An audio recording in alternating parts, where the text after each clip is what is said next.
Welcome to The Explainer. Today we are diving deep into something you do every single day without even thinking about it. Language. It feels so easy, right? But what if I told you that every word you speak is the result of a constant, high-speed prediction game happening in your head? And that it all starts not with sounds, but with your hands?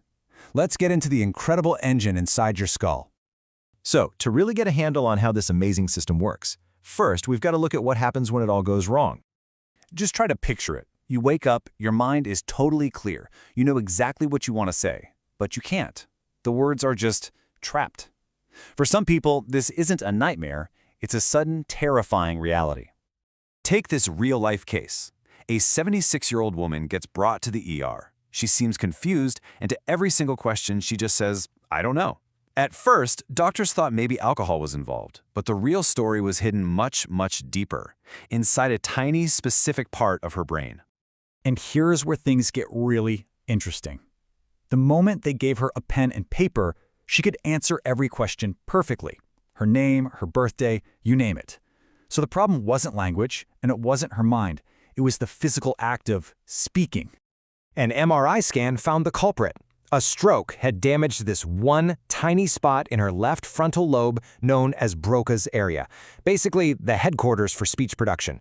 I mean, think about that. One little area goes offline and it can completely silence a person's voice while leaving the rest of their mind and language totally intact.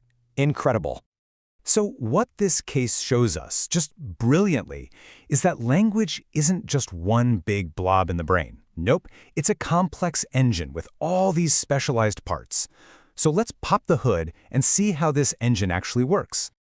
You know, our understanding of this started way back in the 1800s. We went from this, well, kind of quirky idea of phrenology, feeling bumps on someone's head, to actual scientists like Paul Broca and Carl Wernicke pinpointing the exact brain areas for making speech and for understanding it. But today, we know it's even more dynamic than that. Your brain runs on what scientists call a generative model. What does that mean? It means your brain isn't just passively listening. It is constantly running a simulation. It's like a flight simulator for your conversations, predicting what a word is supposed to sound and feel like before you even make a sound. And it all happens in this lightning-fast feedback loop. Your brain predicts the sound. It sends out the commands to your mouth and tongue, it listens to what actually comes out, and then it compares the result to its original prediction. Any little difference is an error signal that helps it learn, getting better and better with every single word you say. It's how we get so incredibly good at talking. But how does this super sophisticated prediction engine even get built in the first place? Well, it starts long before we ever say our first word. It actually starts with our hands. Yep, that's right. Gestures aren't just something we do while we talk. For babies, they are the literal foundation that spoken language gets built on top of. So babies start with two main kinds of gestures. First, you've got deictic gestures like pointing. That's basically the baby saying, "Hey, look at that thing over there." And then you have iconic gestures, like flapping their arms to mean bird. These are the very first building blocks of communication. Okay, now this chart might look a little complicated, but the story it tells is actually incredibly simple, and honestly, it's profound. Researchers found a direct predictive link here. The more a baby points with their finger at just 12 months old, that simple little gesture, the better their grammar and sentence skills are years down the road.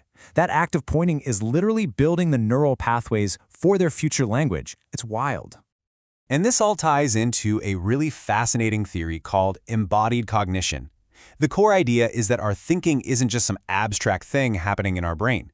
It is grounded, literally, in our physical, sensory experience of the world. We understand what words mean because we have bodies that move and touch and interact with stuff.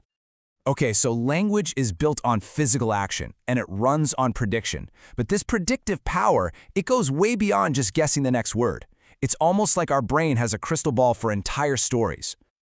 Now, seriously, think about it for a second. As you're listening to me right now, is your brain just processing my words one by one? Or is it already jumping ahead, trying to figure out where I'm going with all this? Well, the answer is, oh yeah, it is absolutely leaping ahead. These brain scans are amazing. They show a predictive hierarchy. You see these red and orange areas? Those are lower-level parts of your brain guessing the very next sound or word. But these higher-level areas, in purple, they're doing something even cooler. They're predicting the overall meaning of my sentence, maybe even the point of this whole section. Your brain is a multi-level prediction machine. Now, this whole idea of predicting the next word, it probably sounds pretty familiar, right? Because it's the exact same basic principle that powers the most advanced AI out there today.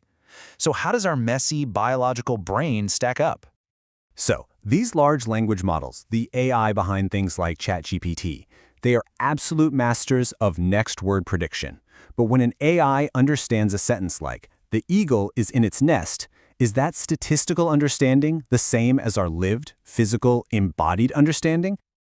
Well, this chart gives us a pretty big clue. Researchers tested these AIs on features that are implied in language. The models did great with abstract stuff, like shape and color. You can see the bars are nice and high. But look what happens when it comes to orientation and size. The performance just tanks. Why? Because those are features that depend on having a physical perspective, on having a body in the world. And this, right here, tells you why. A human understands that a nail is usually driven into a wall vertically because we have a physical, embodied experience with hammers and nails and gravity. An AI, on the other hand, only knows this because it has scanned billions of sentences where those words happen to show up together. One is grounded in real-world experience, the other is grounded in pure statistics. It's a huge difference. Which brings us to the grand finale. After looking at strokes, baby gestures, brain scans, and AI, what can we say language truly is? What's the big takeaway? It's a symphony. It's predictive, always living one step in the future. It's embodied, fundamentally tied to our physical bodies and how we interact with the world. And it's multimodal, seamlessly weaving together everything we see, hear, and do into one single unified experience. And all this leaves us with one last huge question. As these AI models get better and better and better at predicting language, without a body to ground that language in real experience, can they ever truly understand what it all means? Now that is something to think about. Thanks for joining us for The Explainer.